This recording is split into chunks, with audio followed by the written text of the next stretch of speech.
Kalaulah Isra Mi'raj itu bid'ah, berarti yang ngundang masuk neraka, yang datang masuk neraka, dan yang paling panas ceramahnya, yang paling panas nerakanya adalah yang ceramah tentang Isra Mi'raj. Sudah berapa kali masuk neraka saya gara-gara Isra Mi'raj ini. Kemarin Isra Mi'raj masuk neraka, hari ini Isra Mi'raj masuk neraka, nanti malam Isra Mi'raj masuk neraka, bolak-balik masuk neraka gara-gara Isra Mi'raj. Bahwa tatkala kita memvonis suatu amalan, bukan berarti kita memvonis pelaku amalannya itu langsung masuk neraka. Subhanallah. Ini sangkaan semacam ini adalah sangkaan yang batil ya, dan tidak benar sama sekali. Padahal kita sedang membahas isi daripada Isra Mi'raj. Tapi mengkaji Isra Mi'raj dalam 60 menit gak bisa. Dari Masjidil Haram ke Masjidil Aqsa, naik ke Sidratul Muntaha, mau dibahas dalam 60 menit. Bahasa Arabnya mustahil. Bahwa ia diancam neraka, iya, tetapi pasti ia menjadi penghuni neraka itu belum tentu. Kenapa? Berdasarkan dua sebab. Pertama, bisa jadi dia sebelum wafatnya bertobat kepada Allah Subhanahu wa taala dan Allah Subhanahu wa taala menerima tobatnya. Dan yang kedua, bisa jadi dia mati dalam keadaan belum bertobat kepada Allah Subhanahu wa taala, tetapi pelaku bid'ah ini tatkala di yaumil akhir nanti diampuni kesalahan-kesalahannya oleh Allah Subhanahu wa taala. Pelaku bid'ah ini dibandingkan dengan pelaku maksiat, itu lebih mending pelaku maksiat. Yani pelaku bid'ah ini lebih disukai oleh iblis dan syaitan daripada pelaku maksiat karena 3 sebab. Sebab yang pertama, Bismillahirrahmanirrahim.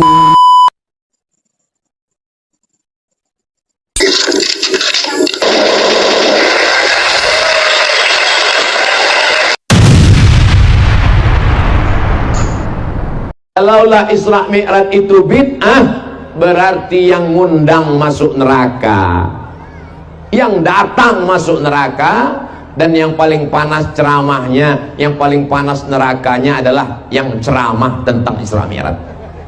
Sudah berapa kali masuk neraka saya gara-gara Isra Mi'raj ini.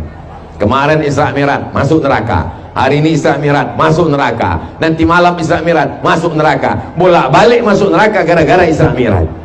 Padahal kita sedang membahas isi daripada Isra Mi'raj. Tapi mengkaji Isra Mi'raj dalam 60 menit gak bisa. Dari Masjidil Haram ke Masjidil Aqsa, naik ke Sidratul Muntaha, mau dibahas dalam 60 menit. Bahasa Arabnya mustahil. Makanya nanti siapapun yang datang tausiah, Mama Dede datang cerita Isra Mi'raj, dengar.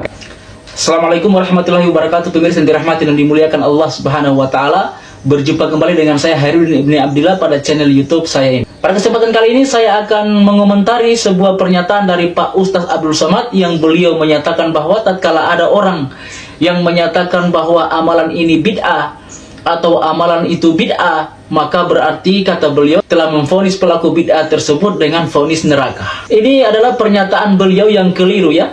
Sebab tatkala kita memvonis suatu amalan, bukan berarti memvonis pelaku amalannya itu neraka. Seperti contoh, kita memvonis seseorang itu adalah pelaku bid'ah, bukan berarti kita memvonis seseorang itu sebagai penghuni neraka.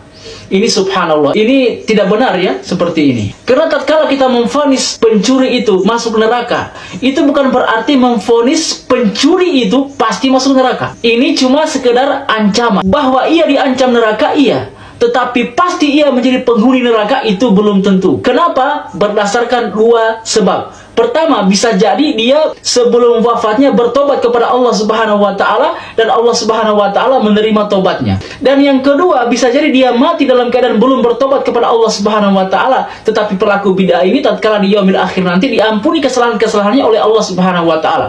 Karena Allah Subhanahu wa taala mengampuni semua dosa kecuali dosa kesyirikan. Allah Subhanahu wa taala berfirman, "Innallaha la yaghfiru ayyushraka bih wa yaghfiru ma duna dzalika liman yasha." Kata Allah Subhanahu wa taala, Allah tidak mengampuni perbuatan dosa syirik, tetapi Allah Subhanahu wa taala mengampuni dosa selain syirik bagi siapa yang Allah kehendaki. Ini yang pertama. Bahwa tatkala kita memvonis suatu amalan, bukan berarti kita memvonis pelaku amalannya itu langsung masuk neraka. Subhanallah. Ini sangkaan semacam ini adalah sangkaan yang batil ya, dan tidak benar sama sekali. Tatkala kita memvonis penzina bahwa sifat berzina ini adalah sifat yang mengantarkan pelakunya ke dalam api neraka. Tetapi apakah dia pasti masuk neraka? Jawabannya belum pasti. Itu hanya ancaman, dari Allah Subhanahu wa taala. Allah Subhanahu wa taala berfirman dalam surat Al-Lail. Kata Allah Subhanahu wa taala, "Fa anzartukum naron talazza." Dan kami ancam kalian dengan neraka yang menyala-nyala, neraka yang pedih, neraka yang dahsyat ya. Ya di sini hanya ancaman, Allah mengancam. Pasti masuk neraka belum tentu. Jangankan kaum muslimin, orang-orang kafir, orang-orang yang menyembah berhala, menyembah batu, menyembah patung-patung, menyembah ruh-ruh dan arwah-arwah, itu belum pasti divonis masuk neraka. Kenapa? Bisa jadi di akhir hayat mereka bertobat dan masuk kepada Islam, dan Allah Subhanahu wa taala menerima tobat-tobat mereka. Itu sangat mungkin dan bisa jadi sekali. Sebab Allah Subhanahu wa taala memberikan hidayah kepada siapa saja yang Allah kehendaki. Dan kemudian adalah bedakan memvonis fi'il dan fa'il ya. Memvonis pelaku maksiat dan maksiat yang dilakukan. Maksiat yang dilakukan barangkali mengantarkan kepada neraka, tetapi pelakunya belum tentu masuk neraka. Sebagaimana sabda Nabi sallallahu alaihi wasallam dalam sebuah hadis yang sahih, Nabi sallallahu alaihi wasallam bersabda, "Wa taftariqu ummati ala salasina wa sab'ina mila, kulluhum finar ila milatin wahid." Qal, "Man hum ya Rasulullah?" Qal, "Ma'ana alahil yaum wa ashabi." Kata Nabi sallallahu alaihi wasallam, umatku akan terpecah menjadi 73 golongan. Semuanya di neraka kecuali satu golongan. Siapa ditanyakan kepada Nabi sallallahu alaihi wasallam, "Siapa ya Rasulullah?" Nabi sallallahu alaihi wasallam menjawab sifat, padahal yang ditanyakan oknum. "Man hum ya Rasulullah?" Nabi sallallahu alaihi wasallam tidak menjawab si fulan, tapi Nabi sallallahu alaihi wasallam menyebutkan sifat ya. Kata Nabi sallallahu alaihi wasallam, "Ma'ana alahil yaum wa ashabi." Apa yang aku dan para sahabatku berada di atasnya. Ini yang tidak masuk neraka. Tetapi apakah 72 ini pasti masuk neraka? Jawabannya tidak. Karena masih umat Nabi sallallahu alaihi wasallam. Umat Nabi sallallahu alaihi wasallam itu semuanya masuk surga. Hanya ada kemungkinan masuk neraka dulu. Kemungkinan masuk neraka ini belum pasti. Ya ini yang harus dipahami ya. Jadi tatkala kita mengatakan amalan ini bid'ah, amalan ini bid'ah, amalan ini bid'ah, itu bukan berarti memvonis pelaku amalan bid'ah itu langsung masuk neraka. Ini kejahilan ya. Ini diantara kebatilan dan kemungkaran pemikiran yang semacam ini. Dan kemudian tentang bid'ah ini, Nabi SAW yang mengatakan kullu bid'atin dalalah wa kullu dalalatin finnar. Setiap bid'ah itu adalah sesat dan setiap yang sesat itu di neraka. Ini yang divonis Nabi SAW bukan oknumnya.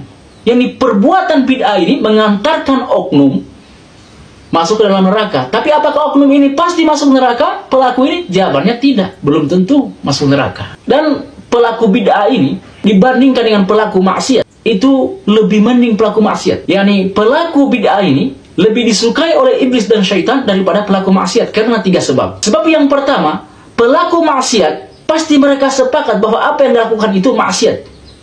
Adapun pelaku bid'ah, dia tidak akan pernah mengakui bahwa bid'ahnya itu adalah maksiat. Tidak akan pernah. Malahan ada sebagian orang yang menganggap itu adalah suatu kebaikan. Ini yang pertama. Yang kedua, pelaku maksiat itu semakin tua, dia akan semakin sadar dan bertobat kepada Allah Subhanahu wa taala. Misalkan seorang penzina atau penjudi atau peminum khamar. Tatkala dia sudah tua, dia akan berkata, "Saya sudah tua dan saya harus meninggalkan perbuatan-perbuatan maksiat ini." Tetapi pelaku bid'ah semakin tua dia akan semakin memodifikasi bid'ahnya, semakin mengkreasikan bid'ahnya, dan semakin membuat bid'ah-bid'ah yang lebih lagi. Ini perbedaan yang kedua. Kemudian yang ketiga, pelaku maksiat itu menikmati maksiatnya di dunia ini. Walaupun di akhirat kalau Allah Subhanahu wa taala tidak mengampuni mereka, mereka akan diazab oleh Allah Subhanahu wa taala. Tetapi di dunia mereka menikmati kemaksiatannya. Penzina dia menikmati zinanya. Peminum khamar dia menikmati minum khamarnya. Pecandu sabu-sabu dia menikmati sabu-sabunya. Walaupun di akhirat barangkali mereka akan diazab Allah Subhanahu wa taala. Tapi paling tidak di dunia mereka nikmati. Adapun pelaku bid'ah, rugi dunia, rugi akhirat. Di dunia mereka payah, capek, bahkan ada sebagian yang mengumpulkan uang tertatih-tatih untuk demi ritual-ritual kebidahan. Susah payah dia kerjakan, tidak nikmat dia kerjakan. Kemudian di akhirat nanti, kalau Allah Subhanahu wa taala tidak mengampuni bid'ahnya ini, maka Allah Subhanahu wa taala akan menghukumnya. Yani rugi dunia, rugi akhirat. Kalau pelaku maksiat tadi ada keuntungan dunia yang dia dapatkan. Tetapi ahlul bid'ah itu tidak mendapatkan apa-apa. Inilah bahayanya bid'ah. Dan inilah menjadi sebab kenapa iblis lebih mencintai pelaku bid'ah daripada pelaku maksiat. Karena pelaku maksiat itu masih diharapkan tobatnya kepada Allah Subhanahu wa taala. Tetapi pelaku bid'ah itu bertobat susah. Kenapa? Karena kebid'ahan yang dilakukan dia anggap itu suatu kebaikan dan mendatangkan pahala dan keridhaan Allah Subhanahu wa taala. Padahal tidak sama sekali. Jadi ini ya, bahwa pernyataan beliau ini, Pak Ustadz Abdul Somad ini adalah keliru dan tidak benar. Kita mendakwakan jangan berzina, jangan mencuri, jangan berjudi, dikatakan memvonis orang masuk neraka? Jawabannya tidak. Itu hanya ancaman. Demikian pula kita melarang orang dari perbuatan bid'ah bukan berarti memvonis pelakunya masuk neraka. Sebagaimana kita melarang orang dari perzinahan, perjudian, minum khamar. Itu bukan memvonis pelakunya masuk neraka, tapi hanya menyampaikan ancaman-ancaman Allah Subhanahu wa taala. Itu saja yang bisa kami reaksi dari pernyataan Pak Ustadz Abdul Somad. Semoga Allah Subhanahu wa taala memberikannya hidayah, sunnah, agar beliau mendakwakan sunnah-sunnah Nabi Sallallahu Alaihi Wasallam kepada para pengikut dan jamaah-jamaah beliau. Bagi yang ingin menyertakan pendapat, silakan tulis di kolom komentar, tentunya dengan pendapat-pendapat yang sopan dan baik.